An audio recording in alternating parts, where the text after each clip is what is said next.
Bismillahirrahmanirrahim. Assalamualaikum warahmatullahi wabarakatuh. Apa kabar anak-anakku sekalian? Semoga hari ini kita dalam keadaan sehat walafiat dan tentunya masih tetap semangat belajar.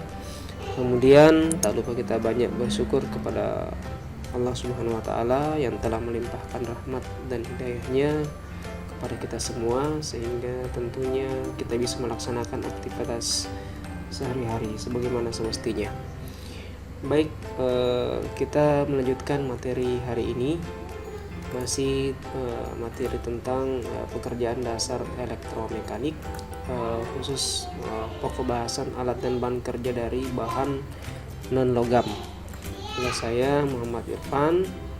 Materi ini diajarkan untuk kelas 10 Teknik Instalasi Tenaga Listrik, khususnya di SMK Negeri 3 Pangkep. Baik, adapun tujuan pembelajaran yang akan kita capai, yang pertama siswa dapat memahami alat dan bahan logam, kemudian siswa dapat memahami fungsi dari alat dan bahan logam tersebut. Selanjutnya kita memahami dulu alat dan bahan logam. Jadi alat dan bahan non logam ini yang digunakan pada pekerjaan elektromekanik dipergunakan pada benda kerja non logam, misalnya untuk menghaluskan, untuk meratakan, ataupun pembentukan model benda kerja dan sebagainya. Ya. Selanjutnya contohnya ini ya, untuk menghaluskan yang namanya adalah amplas. Jadi amplas ini berfungsi untuk menghaluskan permukaan benda kerja seperti kayu, besi, dan jenis material lainnya. Saya pikir ini sudah bagian dari kehidupan sehari-hari kita. Kemudian alat ukur.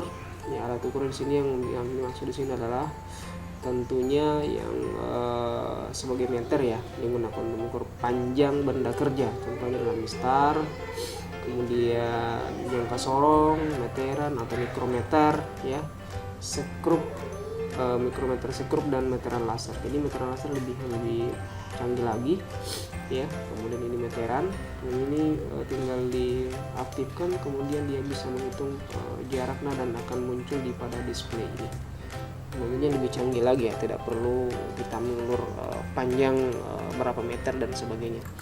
Selanjutnya kertas gambar kerja. Jadi ini dibutuhkan sebagai dasar.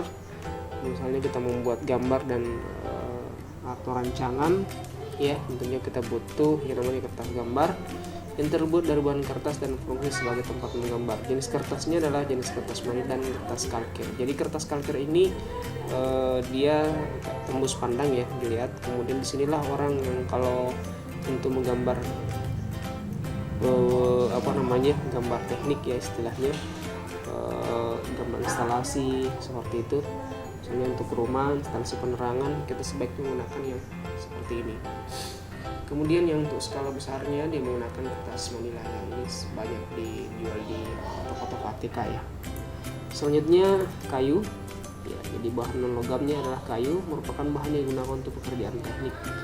Kemudian kayu memiliki keunggulan yang halus dan dapat dibentuk, misalnya bentuk kresek kayu. Ini contohnya, saya banyak karena keunggulannya itu kayu tidak bisa dibentuk karena dengan menggunakan peralatannya kita bisa buat ya, kayu atau apa seperti itu ya, meja bisa juga. Kemudian palu karet.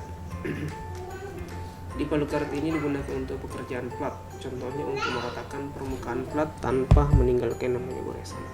Jadi tidak boleh menggunakan palu-palu yang kepalanya ini yang dari besi, karena bisa akan merusak plat itu sendiri. Seperti itu penjelasan beberapa contoh alat dan bahan yang dari non logam. Saya ambil referensi dari buku pekerjaan dasar elektromekanik Teknik Instalasi Tenaga Listrik penerbit Andi dari Yogyakarta, khusus untuk kelas 10 SMK dan MAK. Demikian penjelasan atau pemaparan materi dalam bentuk video ini. Jangan lupa like dan subscribe ke teman-teman Anda, boleh juga di-share. Terima kasih atas perhatiannya, semoga bermanfaat. Assalamualaikum warahmatullahi wabarakatuh.